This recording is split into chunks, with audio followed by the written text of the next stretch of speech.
Hi, everybody. My name is Randy Siri, and I am currently an assistant principal at a small Catholic school in Houston. Prior to becoming an assistant principal, I taught in the public school system for 8 years. I taught in Title I schools. I was a teacher of grades 1, 3, and 5.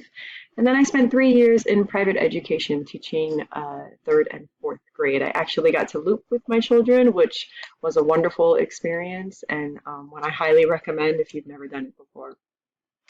Then I became the director of curriculum and instruction at the current Catholic school that I'm in, and was moved into the AP position in the fall of 2018. A little bit about how I ended up in Catholic schools. I thoroughly enjoyed my job in the public school system in South Florida, but we relocated to Houston a few years ago, and my daughter was 3 at the time. And after searching for some private schools and preschools and trying to figure out where we were going to put her, we kind of just fell in love with our parish school and enrolled her there. The school was just opening, so it was kind of a very faith-filled decision, and we never really looked back. And within a few months, I was desperate to get a job there myself. It's really more of a family and a very unique school. It's home for us. My family and I are all there. My husband and I go to church there with our children, obviously. And then my son joined us a few years later. So my kids have never really been anywhere else. And having them with me is kind of the best of both worlds. I love being a working mom, but I also love having them with me and having the same schedule as them. So it's been really great for us. I received my undergraduate and graduate degrees from the University of Central Florida. Both of my degrees are in elementary education, so this is my first leadership program. I'm really excited to get started. This is actually my first class, so you'll have to excuse my introductory video as a kind of first try effort. And in addition to being an assistant principal and a mom and everything that entails, I have also recently started teaching English on an online platform to children in China. It's been really fabulous. That's actually what this background is about. This is what I use. This is my spot where I teach every morning. And it's been a really fantastic experience so far. It's helped me stay connected to the struggles that teachers face, and it's helped me really realize that no matter what part of the world you're living on, the struggles a teacher and a student face are the same. They say the same things, they feel the same way, and the teachers who are teaching even online from the comfort of their homes are still having the same struggles about keeping kids engaged and what do I do when a student is defiant and how do I make this lesson more interesting. So it's really been an excellent opportunity. Moving into the discussion of our standards and developing a collaborative professional culture.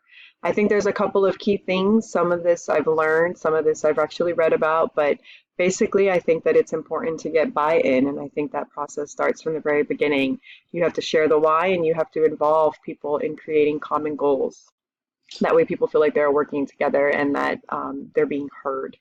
You have to provide time and space for collaboration. We can't expect our teachers to learn from each other if we don't ever give them the opportunity to do so. And I think that's really important to build up that trust and have the community be a safe space where they can both receive positive and constructive feedback. Open communication between administration and teachers and between teachers is really important. And in our case, so one thing that's worked really well at our school has been establishing some group norms.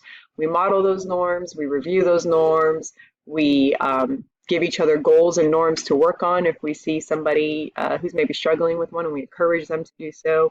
And we review these continuously. So every meeting, every conference, every one-on-one session with a teacher, we kind of go over what our goals are for this time.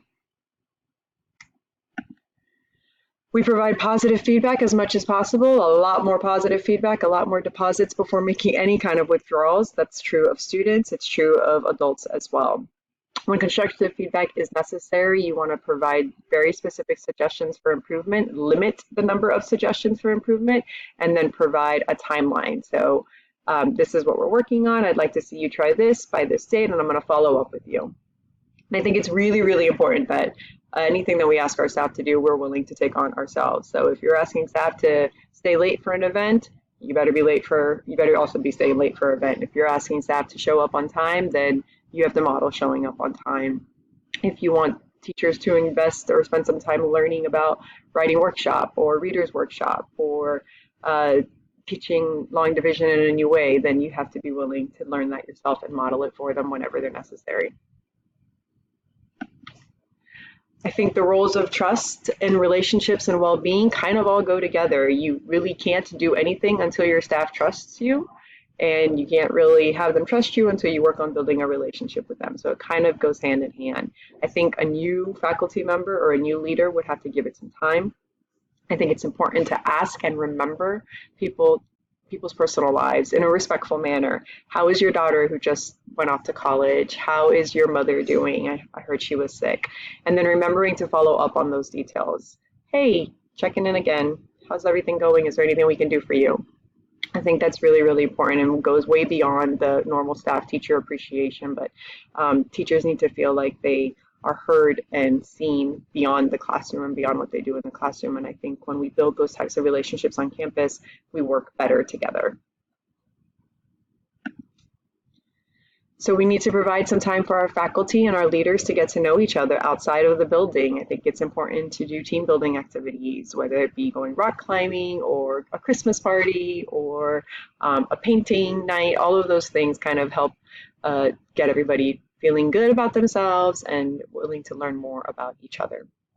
And we have to provide opportunities for collaboration. So I mentioned that earlier, beyond their planning period, a faculty meeting where you're all focused on one thing, but teachers are sitting at tables together, working together. Teachers like to be taught as well.